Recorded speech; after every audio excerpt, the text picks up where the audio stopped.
Howdy guys, it's Joe here today talking to you guys about the 5 most difficult heroes in my own personal opinion in Season 5's Dive Comp. Now of course this might change at any time, but I feel like these heroes are the heroes that are some of the hardest ones to play and the hardest ones to do great as they're not really way too meta and they're really kind of hard to play against Dive Comp the way that it is currently played. Anyways, with that said, let's just get started. Now with Reinhardt to begin with, I feel like he just has some problems right now. With Dive Comp, he can't block anything, he can't deal way too much damage, and while you can get some clutch shifts and some clutch ultimates and some clutch E's that will one-shot people, other than that, you can be in trouble. For the majority of the time, what he's mainly good at, which is blocking damage, won't matter way too much anymore. I feel like one great thing about Reinhardt is that if you can get a nice team comp together that's like a kind of anti-dive, you can do okay at times. But overall, if you just play with a regular team comp with nothing planned beforehand, Reinhardt can be a very difficult hero to play. Kind of just learning when to shield, when to attack, and when to do everything is a lot more difficult than it used to be. And overall, I feel like he's just a hard one to win with in Dive Comp where he really doesn't fit into most team comps.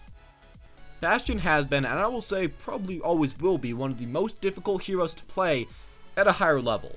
It's way too easy to target him, it's way too easy to take him out, and his damage, while very high, it's just kind of awkward. The main thing that I feel like is definitely holding him back right now, though, and making him so hard to play, is D.Va.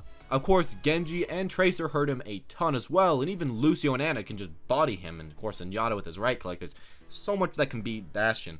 But D.Va makes it almost impossible for him to do anything. He can't deal any damage into shields, he can't deal any damage at all against D.Va, he just has to wait for her to put down the defense matrix, and it's something that makes so that he's essentially useless for the majority of the time. With most of the DPS, you can kind of try to run around D.Va, try to get at least a little bit of damage out, try to do something.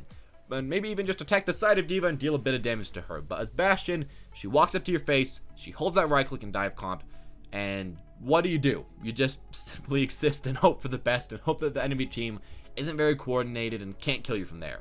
However, if they are pretty coordinated, if they even have someone like a Pharah or maybe just a single Junkrat, maybe just a single McCree, really anybody to take you out as the D.Va's blocking you, you're going to be in huge trouble, and you really have to learn where to position and when to come out of hiding, when playing Bastion, as well, I guess, where to hide, as that's one of the best ways to do well with him as it seems right now. McCree should counteract the meta as it is. McCree should be the anti-flanker that can save us from Dive Comp, can save your supports, can save everybody. But without space, he can't do any of that. Of course, McCree, if he's a really good player and very strong player, can E and then headshot Tracer, can E and then headshot Genji, and can overall generally counter flankers if you're a really good player as him, which in itself takes a lot of skill. However, in the current meta, it's even harder for him than just what it always was.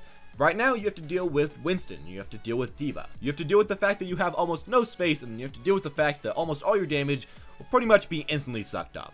As well with that, you have to deal with the fact that a lot of your supports will be dived at a distance where you can't really protect them way too well. Overall, I feel like McCree's a really hard character to pick up right now, and while he can do good, and while he can carry you quite a bit of matches if you can get a ton of headshots, if you can get a ton of clutch ultimates, in general, he's just really hard to use right now, and someone that I wouldn't really recommend unless you know exactly how to play him. And now for Widow, imagine McCree, except for that you don't really counter flankers way too well, and that you don't do that great against dive, that shield completely counter you, and that, you know, the defense matrix and D.Va just completely ruin your day. Yeah, that's how it is for Widowmaker right now. As Widow in the past, you used to at least decently been able to take out some picks in the backline to maybe pick some people off that got out of the shield and try to go on from there. But as it is right now, I feel like most of Widow's counters are the characters that are being played, which hasn't been always in the past. It's just kind of hard to be able to take out the DPS when all of them are diving you all at the same time.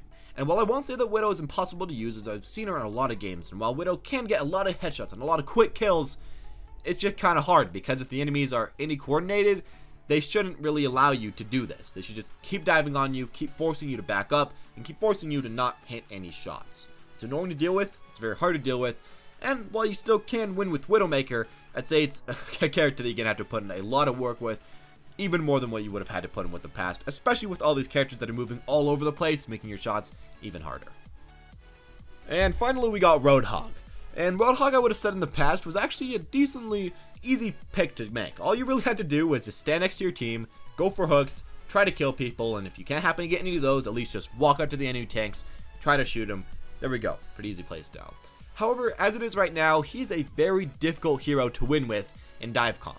He can't really one-shot way too much of the characters anymore. He can't really CC them for way too long. He can't really protect anyone on your team, and he can't really kill way too many tanks because the tanks kind of counter him. That is D.Va, who can just block all the damage that you would be trying to shove into Winston. Overall, it's kind of hard to just think of where he fits at all in this meta, and kind of hard to reason him over many of the other characters. It's really hard to just pick him and support that pick. It's hard to win with him in general, and I'm going to say that his win rates definitely do show this. While he isn't an impossible pick to try to go and win with, he's definitely a lot harder to win with than before, and before his nerf, having a 50% win rate, I think should have shown that he was balanced as he was, but now after it, it's just really hard to go on and actually pop off with this character. So I'd say, if you aren't a god with him, I'd probably pick one of the easier tanks like D.Va or Winston. But in the end, this is just my own personal opinion on the characters that I feel like are the most difficult to play in Dive Comp in Season 5. In general, these guys are just hard to pick up and hard to win with, unless you're really good at them. And of course, as well, if you are good at the characters, you can definitely clutch out some games and win for your team. But in general, I will say that they do feel quite weak and very hard to play with. Anyways, with that said, thank you all for watching. Hope you enjoyed. If you did, make sure to leave a like, subscribe if you want to see any more top 5s in the future. And as always, guys, have a wonderful day.